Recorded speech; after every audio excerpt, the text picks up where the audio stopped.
आज यहाँ अजमेर आश्रम में जिन्हें मैं बहुत समय बाद देख रहा हूँ, मिल रहा हूँ, उसी प्रेम भाव से, उसी आस्था से, उसी लगाव से वो आज भी गुरु नाम से जुड़े हुए हैं, सत्संग परिवार से जुड़े हुए हैं। ये सब देख करके बड़ी खुशी और बड़ा हर्ष का अनुभव मुझे महसूस हो रहा है। आज बहुत खास समय इसलिए भी है क्योंकि गुरु पर्व के मौके पर हम सब एक दूसरे के साथ मिल रहे हैं। अभी पिछले दिनों जब भंडारे में मालीराम जी आए और उन्होंने कहा कि गुरु पर्व पर, गुरु पूर्णिमा पर ही हमें ये प्रोग्राम मिल जाता, तो मैंने बड़ा सोच विचार किया कैसे संभव होगा। बहुत सारे प्रोग्राम लगे हैं, पर फिर कुछ ऐसा मौका बना, प्रोग्राम बन गया और आप सबके दर्शन करने का भी मौका मिल गया। गुरु पर्व सिर्फ गुरु और शिष्य के बीच एक नाम, एक सच्ची धारा को समझने जानने की कड़ी के कारण बड़े ऊंचे उद्देश्य से बना है। बाकी सारे त्योहार किसी न किसी रूप में, किसी न किसी महापुरुष, किसी न किसी देवी देवताओं के, किसी न किसी भक्ति और साधना के कारण बने हैं। गुरु पर्व सिर्फ गुरु और शिष्य के बीच जो एक प्रेम, एक साधना जुगों जुगों से चली आ रही है, उस बात का प्रतीक है। जब भी हम किसी को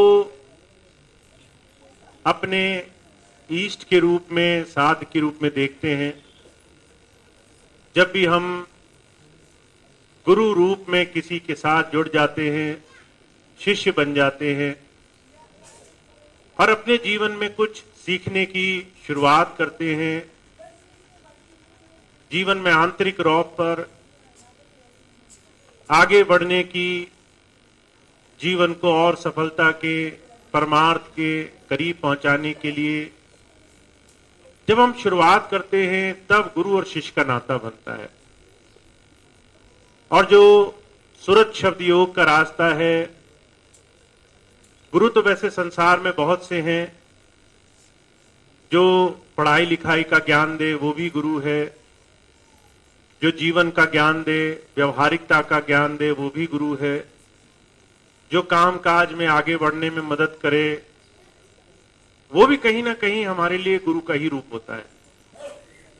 जो भी कहीं ना कहीं हमें हमारी रुकावट से आगे बढ़ने का रास्ता दे वो गुरु है। पर जो आध्यात्मिक धारा से जोड़े, नाम से जोड़े, प्रभु भक्ति की बात करे, ऐसे गुरु को बड़े ऊंचे शब्दों में बयान किया गया है। और ऐसी धारा के लिए हम महाराज जी से, स्वामी जी से जुड़े हुए हैं। नाम शब्द की धारा से हमने शिष्य होने का, गुरु के चरणों में बैठने का एक संकल्प उठाया हुआ है। पर हुजूर कहा करते थे, जैसे दुनिया की हर एक शिक्षा, हर एक तालीम बहुत कठिन दौर से होकर गुजरती है। अगर किसी बच्चे को, जिसको पढ़ना लिखना ना आता हो, बिल्कुल शुरुआती कदम हो उसकी पढ़ाई का, ना वो काखा लिख सके, ना ABCD लिख सके, ना 1 2 3 लिख सके, उसके लिए ये दौर बड़ा मुश्किल गुजरता है। हर एक चीज जो वो सीखता है वो बड़ी कठिन, बड़ी परीक्षाओं की घड़ी से होकर गुजरती है। पर जैसे जैसे हम उसमें बेहतर होते जाते हैं, पारंगत होते जाते हैं, उसके बाद कोई नहीं सोचता कि लिखना कैसे है, जोड़ घटा कैसे करना है, बोलना कैसे है।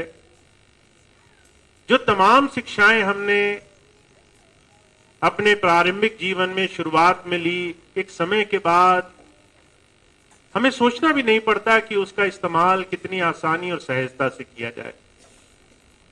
ठीक उसी तरीके से प्रभु भक्ति का रास्ता शुरू शुरू में बड़ा कठिन होता है। कारण क्या है? प्रभु भक्ति के लिए, उस प्रभु में आस्था टिकाने के लिए हमें अपने इस मनुष्य जीवन की सबसे बड़ी ऊंची उपलब्धि, अपने जीवन की सबसे ऊंची अवस्था को पाना पड़ता है, जहां हमारा पूरा ध्यान उस ईष्ट को, प्रभु को, दुनिया की तमाम चीजों को छोड़ने के बाद उसकी तरफ टिका रहे।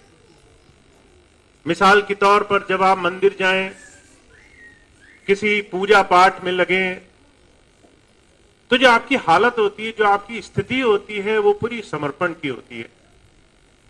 आप सारे काम पीछे छोड़ देते हैं, आप हाथ जोड़ लेते हैं, आंखें बंद कर लेते हैं, आप पूरी ध्यान, पूरी श्रद्धा से प्रार्थना की स्थिति में आ जाते हैं।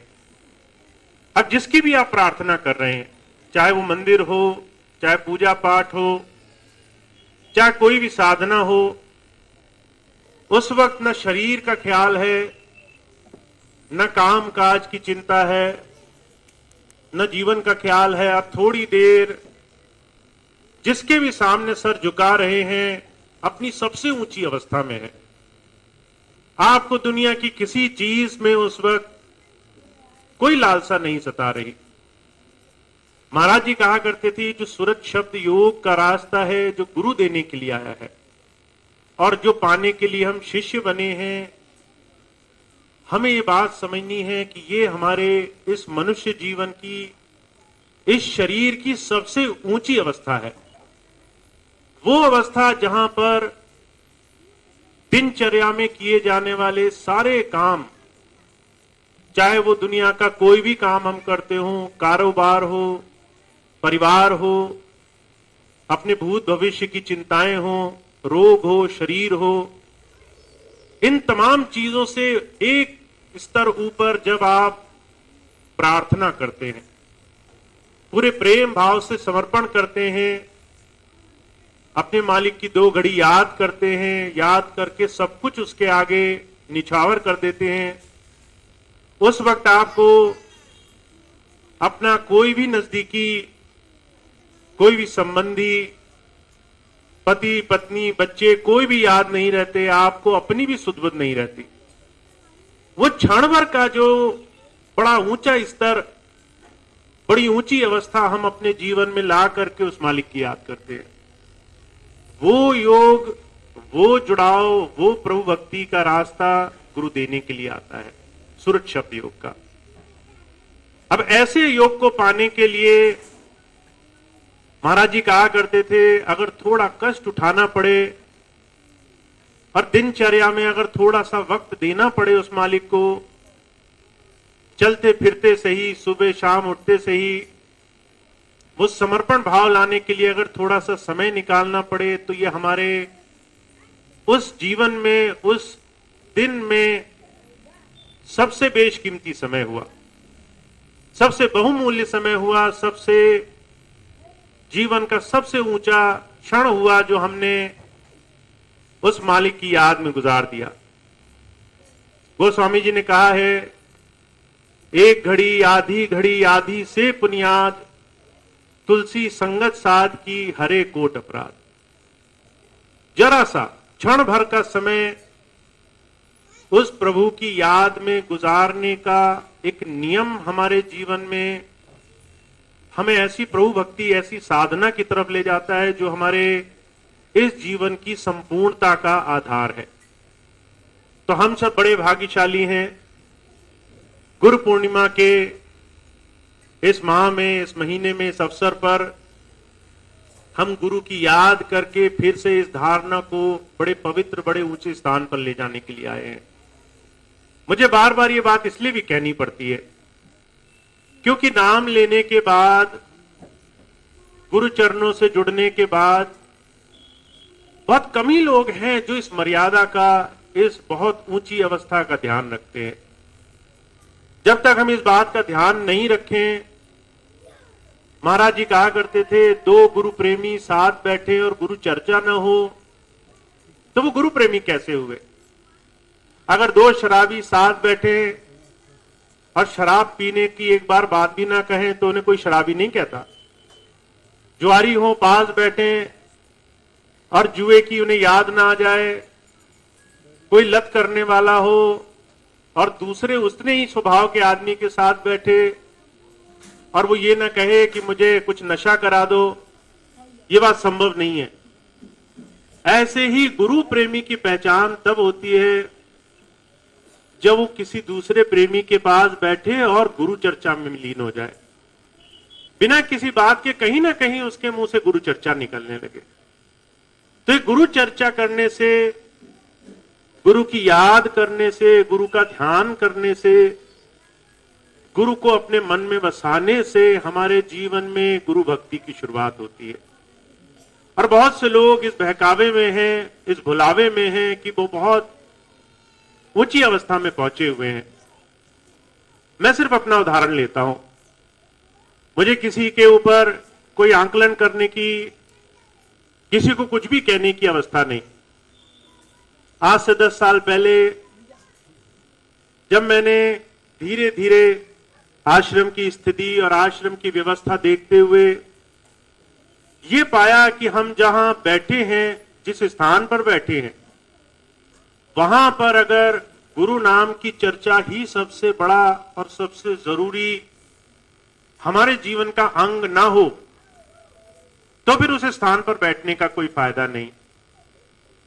पर दुख इस बात का होता था कि कहीं ना कहीं कुछ न कुछ मनमुखी, कुछ न कुछ कामी क्रोधी, कुछ न कुछ संसार के और तमाम लेन देन में उलझे हुए लोग हर तरीके से ये कोशिश करते रहे कैसे गुरु चर्चा पर मनमुख और संसार की चर्चा हावी रहे। और बहुत सारे कारणों में ये बात ऐसी बनी जिसकी वजह से मैं बड़ा विचलित रहा और धीरे धीरे अवस्था ऐसी बन गई कि निर्णय यही हुआ कि मुझे बाहर जाना चाहिए। मैं बाहर रहा और बाहर तमाम दुनियादारों से मिला। मुझे बड़ी संजीदगी दिखाई दी। हर एक दुनियादार अपने काम काज में बड़ा ईमानदारी से लगा हुआ है। आप देखो, कोई नौकरी जा रहा है, आप रास्ते चलते उसे रोको, भाई रुको मेरे साथ बात कर लो, वो रुकने को राजी नहीं है। आप किसी से पूछो, भाई काम धंधे में लगे हो, छोड़ करके हमारे साथ ऐसे ही बात करने लग जाओ, लोग सब साफ जवाब दे देंगे, हमारे पास वक्त नहीं है, समय नहीं है। दुनियादार दुनियादारी में बड़ी ईमानदारी से लिप्त हैं। जब पैसा कमा रहे हैं तो सब समय नहीं है किसी और चीज के लिए। जब किसी और काम में उलझे हैं, समय नहीं है किसी और चीज के लिए। ऐसे ही अगर गुरु प्रेमी को, गुरु की याद में लगे हुए किसी भी भाई बहन को जो थोड़ा समय गुरु की याद में मिलता है, जब उसे किसी और चीज के लिए समय ही नहीं बचे, किसी और चीज की चाहना नहीं हो, तब जाकर के गुरु और शिष्य के संबंध की एक अच्छी नेक शुरुआत होती है। तो हम बड़े भाग्यशाली हैं, बहुत प्रेमियों से मेरा मिलना हुआ। इस बार बहुत समय बाद राजस्थान के टूर पे मैं आया। जयपुर में बहुत प्रेमी भाई बहन मिले, वो साथ चल करके हिरनौदा तक आए। फिर हिरनौदा में और प्रेमी भाई बहन मिले। ऐसे भाई बहन मिले जिन्हें ये सुध-बुध नहीं थी कि हमारे घर में कौन कौन है। खुद बाहर घूम रहे थे, संगत उनके घर में चारों तरफ घूमी हुई थी, हर तरफ संगत ही संगत थी। मुझे देख के लगता था कि अगर इनमें ये ढूंढना पड़े कि घर का मालिक कौन है तो शायद ही कोई दिखाई दे। ऐसी अवस्था प्रेम की, गुरु की साथ संगत की, सेवा की, कि किसी को अपनी सुध-बुध नहीं, कैसे किसी प्रेमी के लिए वो साधन बना दें कि उसको गुरु की याद के बीच में जरा सी भी तकलीफ ना हो।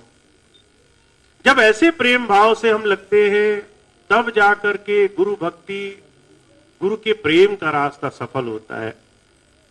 तो भाइयों बहनों, मैं आपसे सिर्फ ये बात कहता हूं कि मैं और मेरे आपके बीच में आने के बीच में सिर्फ एक ही धारणा है कि हमें दुनिया की दूसरी तमाम चीजों से कोई और किसी और तरीके का वास्ता हो तो हो, पर गुरु प्रेमी से, गुरु का, गुरु चरणों से जुड़ने का वास्ता जरूर होना चाहिए।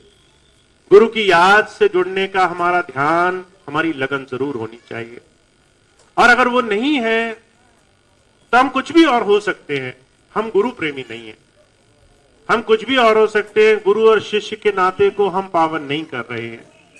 उस पावन नाते को हम दुनिया को बखान करते रहें।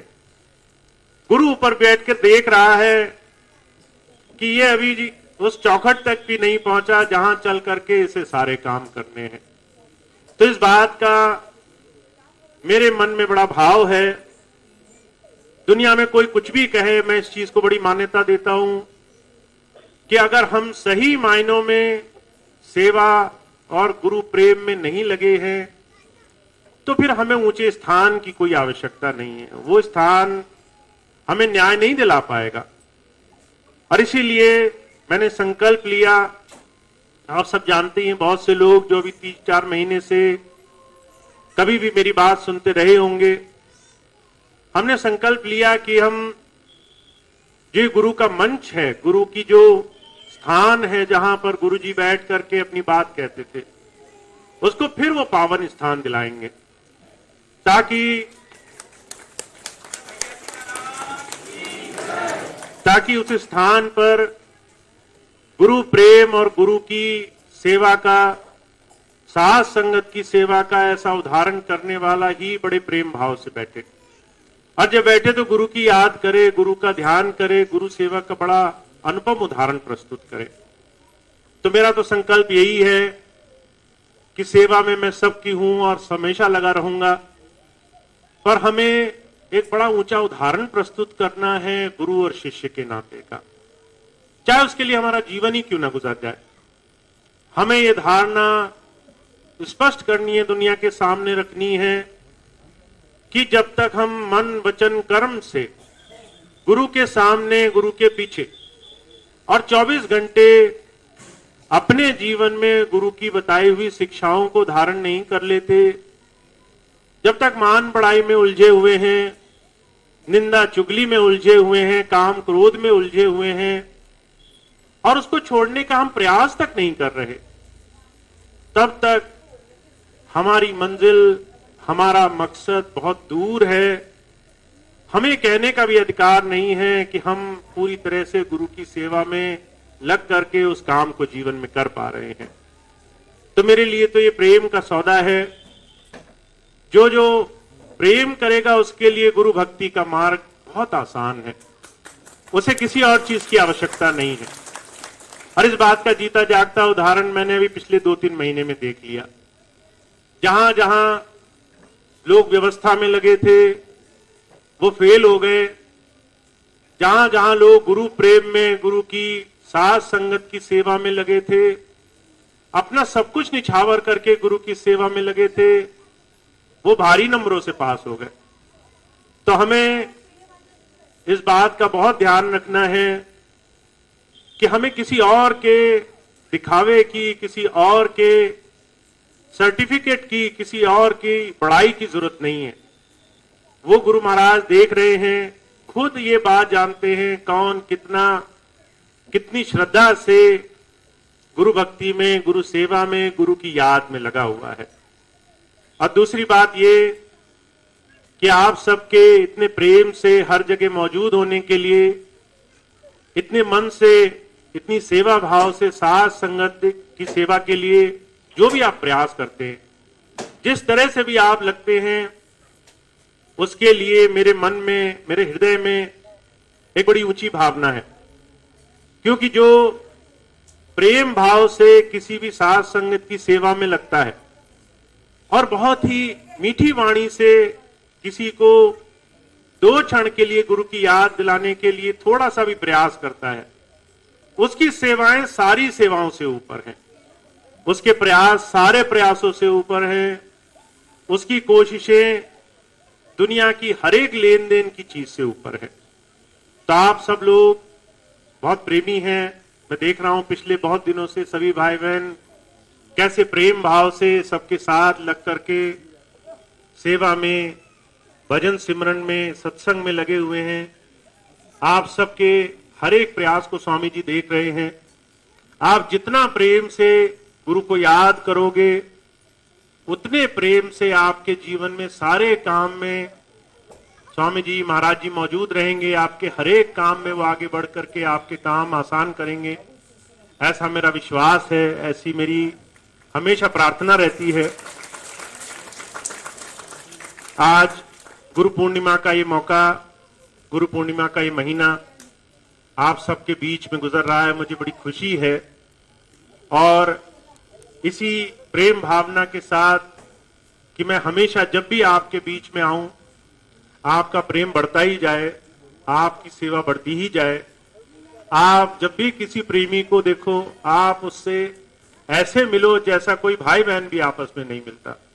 ऐसी मनोकामना के साथ मैं आप सबको फिर से गुरु प्रेम में, गुरु पूर्णिमा के इस दिवस की बहुत बहुत शुभकामनाएं देता हूं। आपकी सारी इच्छाएं से पूरी हों।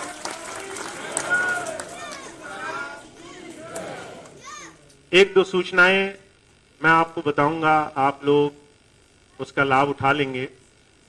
अब ये राजस्थान प्रवास का आखिरी सत्संग था और इसके बाद मैंने फूलचंद जी उनको भी बोला है, मालीराम जी उनको भी बोला है, जितनी जल्दी हो सके मैं दोबारा राजस्थान का दोबारा से दौरा करूंगा, जितनी जल्दी हो सके। तो आपको बहुत इंतजार नहीं करना पड़ेगा, मुझे भी बहुत इंतजार नहीं करना पड़ेगा। मालीराम जी बोल रहे थे थोड़ा देर से आना, मैंने कहा मैं उससे पहले ही आ जाऊंगा। तो जो भी तारीख लगेगी वो लगेगी, पर बीच में भी मेरा आने का प्रोग्राम होगा। इस बीच में तो आप सबसे मैं मिलूंगा और जैसा भी होगा सत्संग कर लेंगे गुरु की याद में, चाहे ठंड हो, गर्मी, सर्दी हो। गुरु की याद में बैठने के लिए कोई मौसम, कोई मौका जैसा भी हो सब अच्छा है। तो बीच में भी मौका लगेगा, मैं आऊंगा, आप लोगों से मिलूंगा। जो भी इस दौरान सेवा के, सत्संग के कार्यक्रम लगेंगे वो हम सब करेंगे। एक खास जरूर मेरी आप सबसे विनती है, इस पूरे क्षेत्र में सत्संग को बढ़ाने की बहुत बड़ी आवश्यकता है। सत्संग घर घर में हो, सभी प्रेमियों के यहाँ सत्संग हो, सभी लोग आपस में मिल बैठ करके सत्संग करें, याद करें मालिक की। महाराज जी कहा करते थे जहां 2 से ज्यादा लोग मिल बैठ करके मेरी याद करेंगे मैं वहां मौजूद रहूंगा। तो आप ये मत सोचिए कि आपके यहाँ 10 लोग आए, 20 लोग आए, अगर 2 भी हैं, एक बोलने वाला है, एक सुनने वाला है, तो सत्संग पूरा है। तो आप हमेशा सत्संग पे जोर रखें, गुरु चर्चा पे जोर रखें। मैं इसलिए भी कहता हूं, आप जब बाहर जाएंगे तो दुनियादार लोग निंदा चुगली पे पूरी जोरों से लगे हुए हैं। जैसे आप किसी के पास बैठोगे, कोई दुख दर्द सुना देगा, कोई किसी की बुराई सुना देगा, ये चलता रहेगा कार्यक्रम। और आपको क्या लगता है जितनी निंदा चुगली हो रही हो बेसर है? नहीं, एक एक निंदा चुगली वो दिलो दिमाग पे, वो मन को काबू करके हमें मनमुखी बना के छोड़ती है। तो जितना हम निंदा चुगली सुनते हैं या सुनने में आ जाती है, उससे ज्यादा गुरु नाम की चर्चा करनी है, उससे ज्यादा गुरु नाम करना है, तभी जो है जाकर के निंदा चुगली कम होगी। तो जन जन में सत्संग होवे, घर घर में सत्संग होवे, और हर एक भाई बहन उतावला होवे कि हमारे यहाँ सत्संग हो जाए। चाहे हम 2 हो, 4 हो, वो सत्संग जरूर रखाने की बात करे। चाहे प्रसाद की कोई व्यवस्था ना हो, सूखा चना खिला के भेज दे, पर जो है सत्संग जरूर होवे। चाहे पानी पिला के भेज दे, सत्संग जरूर होवे। ऐसा अभियान चलाना है, घर घर में सत्संग हो। तो इसका हम बहुत प्रयास करेंगे। और मेरी नजर अभी 2 ही जगह पे है, एक संत कृपाल नगर पर और एक राजस्थान पर। तो ये 2 जगह पूरा ध्यान रहेगा और आप सबका सहयोग मिलेगा। आप सब लोग अगर मेरे साथ रहोगे तो ये काम स्वामी जी का, महाराज जी का काम खूब फैलेगा, ऐसा मेरा विश्वास है। तो सत्संग हो, ये एक सूचना हुई। दूसरी बहुत खास सूचना ये है कि सितंबर में स्वामी जी महाराज के जन्म दिवस का भंडारा बहुत ही भव्य रूप से हम लोग मनाएंगे। तो आप हमेशा जाते ही रहे हैं, पिछले 10 वर्षों में मेरा कभी आना नहीं हुआ, तो अभी 10 वर्ष बाद आप सब लोग के साथ मैं ये भंडारा, गुरु की याद, सत्संग का ये मौका आपके साथ मना सकूं, ये सौभाग्य होगा मेरा। तो आप सब भाई बहन जो आ सकते हैं वो भाई बहन जरूर जरूर पधारें, वहां पे जरूर जरूर पहुंचे। आपका निमंत्रण होगा, आप लोग वहां पहुंचे। तो 16, 17, 18 सितंबर को स्वामी जी महाराज के जन्म दिवस का भंडारा होगा। 90 साल हो जाएंगे स्वामी जी महाराज के जन्म दिवस को।